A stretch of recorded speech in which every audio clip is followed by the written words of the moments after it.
Hello everyone, good morning. কেমন আছো তোমরা সবাই? আশা করি তোমরা সবাই খুব ভালো আছো। নতুন একটা ভিডিওতে তোমাদের সবাইকে স্বাগত। আর আমরাও খুব ভালো আছি। তো চলো, সকালবেলা ঘুম থেকে উঠে আমার বাসি কাজ সারার আগে সবথেকে মেন ইম্পর্টেন্ট কাজ হলো আমার মেয়েকে পড়তে বসানো।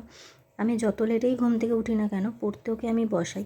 সে আমি 10টায় ঘুম থেকে উঠি বা 9টায় বা 8টায়, সে যেমনই টাইম হোক না কেন, অন্তত আমি আধা ঘন্টা 1 ঘন্টার জন্য ওকে নিয়ে আমি বসবো। তারপর হ্যাঁ, তবে যে দিনগুলোতে ছুটি থাকে, স্কুল দিনগুলোতে নয়। তো একটু পড়তে বসে নিলাম বিছানাটা ঝেড়ে, তো সে তার মতো পড়াশোনা করছে। আর আমি একটু তোমাদেরকে দেখিয়ে দিলাম যে আমার বিছানাটা ঝাড়া হয়ে গেছে। তো আমি ঠিকঠাক করে ক্যামেরাটা সেট আপ করতে পারছিলাম না, যে আর্ধেকটা যেহেতু বডি কেটে যাচ্ছে, বুঝতে পারছি না যে কীভাবে কী করব। এই নিয়ে যাই হোক, মেয়ের কাছে চলে এলাম পড়তে বসানোর জন্য। এবার কী পড়তে বসাবো সেই নিয়ে কনফিউজ। একটা খালি লেখা লিখতে দিয়েছিলাম, সেই লেখাটা নিয়েও যথারীতি বসে গেছে। এক এক সময় না বড্ড ভালোভাবে পড়াশোনা করে, এবার এক এক সময় এমন করে না, পড়তেই বসতে চাইবে না, কেউ ওকে পারবে না পড়তে বসাতে, এরকম একটা ব্যাপার। আর তখনই খুব সমস্যা হয়ে যায়।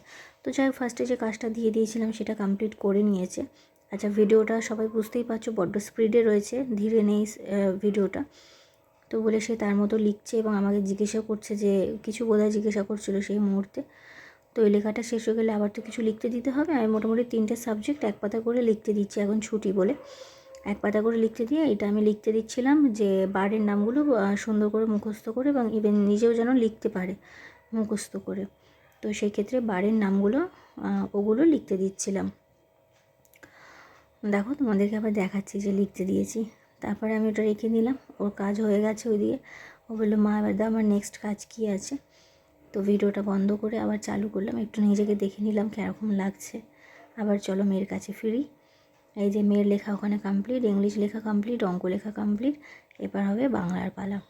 বাংলাটা পড়া হয়ে গেছে, আবার পরে আবার একটুখানি পড়বে। এখন ইংলিশ লেখা কমপ্লিট না, ইংলিশটা নিয়ে বসছে। এই যে অঙ্কটা আমি ভালো করে দেখে দিচ্ছি কোথায় কী ভুল হয়েছে। তো এখানে একটা গন্ডগোল করে ফেলেছি আমি, 47 ওইটা আমি ভুল করে কেটে দিয়েছি। তো ভিডিওটাতে আমি যখন বানাচ্ছি তখন যা কী ব্যাপার হলো, আমি ভুল করে ফেললাম কেন। যাই হোক, তো আবার আমাকে পরে বলছিল যে মা এটা ঠিকঠাক করে দিও। আমি ঠিক আছে, কোনো ব্যাপার নেই, একটু তো ভুল হয়েছে, কোনো সমস্যা নেই। কী ভাই, পড়াশোনা করতে করতে পাশ বালিশে উঠে পড়াশোনা করে, তোমাদের ছেলেমেয়েরা এরকম করে? যদি কেউ করে তাহলে আমাকে জানিও প্লিজ। আমাদেরটা তো এরকম করে, কোনো সময় খাটের নিচে চলে যাচ্ছে, কোনো সময় বিছানার উপরে, কোনো সময় বালিশের উপরে, এই করে যাবে, কোনো সময় বেডের যে মাথাটা তার উপরে উঠে পড়ে। যাই হোক, আবার হাত নেড়ে নেড়ে কী সব বলছে দেখছো, একদম পাকা বুড়ি, মাথা নেড়ে নেড়ে, হাত নেড়ে নেড়ে। যাই হোক, মোটামুটি একটু বকাচ্ছে, কিন্তু কাজগুলো করে নিচ্ছে, অসুবিধা কিছু হচ্ছে না। আর যখন বলি ভিডিও করব, তখন আমি জানি না ওর মধ্যে একটা আলাদাই এনার্জি কাজ করে, তখন একদম ফুল দমে পড়াশোনা থেকে শুরু করে, ক্যামেরা ধরে দেওয়া থেকে শুরু করে সব কিছু। অ্যাকচুয়ালি আমার মেয়েও ভিডিওটা যে বানাই, ও বেশ ভালোই বাসে ভিডিওটা। তো বলে ও যথারীতি আবার এখন ওই সোমবার মঙ্গলবার নামগুলো সব মুখস্থ করছে। ওগুলো মুখস্থ করে এরপর হবে ওর লেখার পালা। তো যাই হোক, আজকে পড়াশোনাটাই অনেক লম্বা চওড়া হয়ে গেছে ভিডিওটা। তো পড়ছে পড়ুক, ততক্ষণ পড়তে দাও, আর কি করা যাবে, যতটা সময় নেয় ও বলে তারপরে আবার নিজেই লিখতে শুরু করে দেবে, কোনো সমস্যার কিছু নেই। যাই হোক, ও তো নিজের মতো পড়াশোনা করছে। তোমাদের সাথে একটা শেয়ার করি একটা কথা, আমার নিজের পার্সোনাল এক্সপিরিয়েন্স থেকেই বলি। যত বড় হচ্ছি, যত দিন যাচ্ছে, আমাদের কাছে যেন সম্পর্কগুলো কীরকম মূল্যহীন হয়ে যাচ্ছে। শুধু আমার কাছে এটা হচ্ছে না, আরও সবার কাছে হচ্ছে। আমার মনে হয় এটা সব রকম দিক থেকেই এফেক্ট পড়ছে, শুধুমাত্র নিজের তরফ থেকে নয়।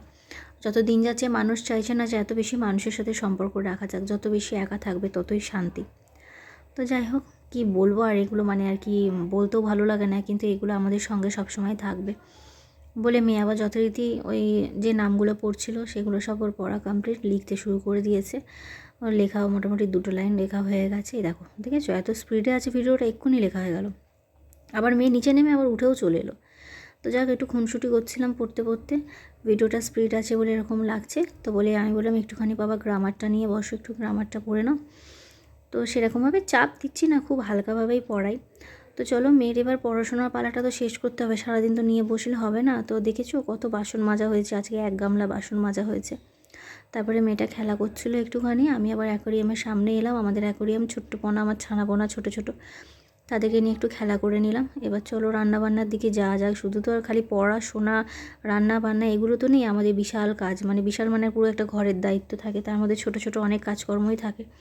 আজকে একটু সয়াবিন রান্না করব, সেরকম কিছু ইচ্ছে করছে না, কারণ কালকে রিচ খাওয়া হয়ে গেছে, রাত্রিবেলা ফ্রাইড রাইস, আবার সকালবেলা পোলাও রান্না করেছিলাম, পোলাও খাওয়া হয়ে গেছে।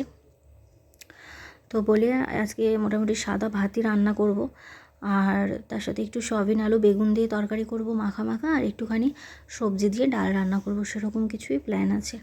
তো বলে একা হাতে ভিডিও করছি, মেয়ে ওদিকে খেলা করছে, তো সেই জন্য বড্ড বেশি অসুবিধা হচ্ছে এগুলো সব ঢালতে। তো তার মধ্যে ডালটা ঢেলে দিয়ে যতক্ষণ গরম হচ্ছিল জলটা, ততক্ষণ কি ঝটপট করে সবজিগুলো কেটে নিয়ে এলাম। একটু গাজর, একটু বিনস, একটু ক্যাপসিকাম, ধনেপাতা আর টমেটো দিয়েছি।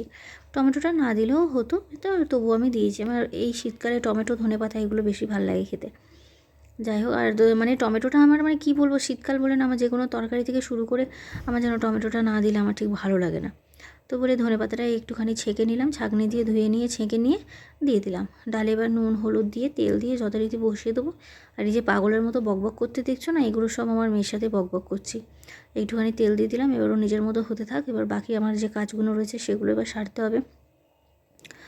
তো চলো এবার যাই, সিটি এবার নিজের মতো উঠুক। চলো এবার ছাদে চলে এসেছি। ছাদে দেখো না এক রাশি কাপড় মেলে রেখেছি, আর যেগুলো প্রাচীরের উপর আছে সেগুলো আমাদের না, সেগুলো পাশের বাড়ি। আর যেগুলো দেখছো দড়ির মধ্যে মেলা রয়েছে সেগুলো আমাদের। আর এত দড়ি খাটানো হয়েছে, মানে দড়ির তলা থেকে সব গলে গলে যাচ্ছি। জায়গা একরাশ কাপড় আমার ছিল, মাদের কাপড় ছিল, সব কাপড়গুলো আমাদের ছাদেই মেলা থাকে। তো বলে এক এক করে সব তুলে নিচ্ছি, ক্লিপগুলো রেখে দিচ্ছি। এবার দড়িগুলো এত মেনটেন করে হাঁটছি, যদি চুলে লাগে সব চুলটা খুলে যাবে, আর বিরক্তিকর একটা ব্যাপার। যাই চলো একে একে সমস্ত কাপড়গুলো তুলে নিই। যেগুলো ভিজে ছিল, সামনে ওর বাবার গেঞ্জিটা আর তিনটে মেয়ের প্যান্ট আছে, জামা প্যান্টটা, ওটা একটু রোদ খেয়ে নিক, ততক্ষণ আমি ওইদিকে কাপড়গুলো তুলে নিই, বালতিগুলো রেখে দিলাম। রেখে দিয়ে আর বাকি এবার সব কাপড়গুলো তুলে টুলে নিয়ে বাড়ি গিয়ে রাখার পালা।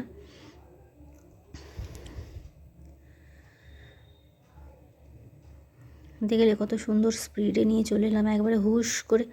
তো যাই হোক, এবার এগুলো রেখে দিলাম। এবার রেখে দিয়ে তারপরে এবার যে ক্যামেরাটা কোথায় সেট আপ করবো, দুটো বড় বড় জানলা, আমার এক একটা রুমেতে দুটো করে জানলা, সে এইদিকে একবার ক্যামেরাটা রাখলে ওই দিক থেকে উজ্জ্বল আলোর ফোকাসটা দিচ্ছে, ওইদিকে ক্যামেরা রাখলে তোমরা খালি রগরটা দেখো, একবার এইদিকে করবো একবার ওইদিকে করবো, মানে ক্যামেরা কোনো মতে এই দেখো আবার নিয়ে চলে গেছে অন্যদিকে, মানে সেট আপ হচ্ছে না কোনো মতে ক্যামেরা। লাস্টে বাধ্য হয়ে আমি দূর ব্যাংক বন্ধ করো বলে এবার চলে গেলাম রান্নাঘরে একটু রান্না করতে। তো এবার রান্না হবে, রান্না বসিয়ে দিয়ে একটু ডালটা সাঁতরা দিয়ে নেবো, ততক্ষণে সিটি উঠে গেছে। পেঁয়াজ পাঁচফোড়ন দিয়ে আর তেজপাতা দিয়ে সাঁতরা দিলে না ডালটা একটা আলাদাই ফ্লেভার আসে, পাঁচফোড়নটা দিয়ে বেশি ভালো লাগে আর কি। তো বলে ওই সবজি ডালটা তো কুকারে সিটি মারা আছে, আর আমি না কুকারে রান্না করতে একটু বেশি ভালোবাসি, যেহেতু আলসেমি ব্যাপারটা আমার মধ্যে বিশাল কাজ করে, তো ও কুকারে রান্নাই আমার বেশি ভালো লাগে, তাড়াতাড়ি হয়ে যায়, দুটো সিটিতেই রান্না শেষ। তো চলো এবার আমার ডালটা দিয়ে দিয়েছি, কুকার থেকে ডালটা ঢেলে দিলাম। আমি ডালটা টকবক করে ফুটে গেলে নামিয়ে দেবো। নামিয়ে দিলে আপাতত আজকে তোমাদের সাথে এইটুকুই শেয়ার করবো, কারণ এত ভিডিও করা পসিবল নয়, বিশাল সমস্যা হয়ে যায়, মানে প্রত্যেকটা জায়গায় গিয়ে গিয়ে একটা করে ক্লিপ নেওয়া, মানে এত বিরক্তিকর আর এত সমস্যাদায়ক যে বলার কথা না, তবুও ভালো লাগে, মাঝে মাঝে একটা এনার্জি কাজ করে, তাই জন্য করি। চলো বাই বাই, টাটা, আজ ভিডিওটা এতটাই।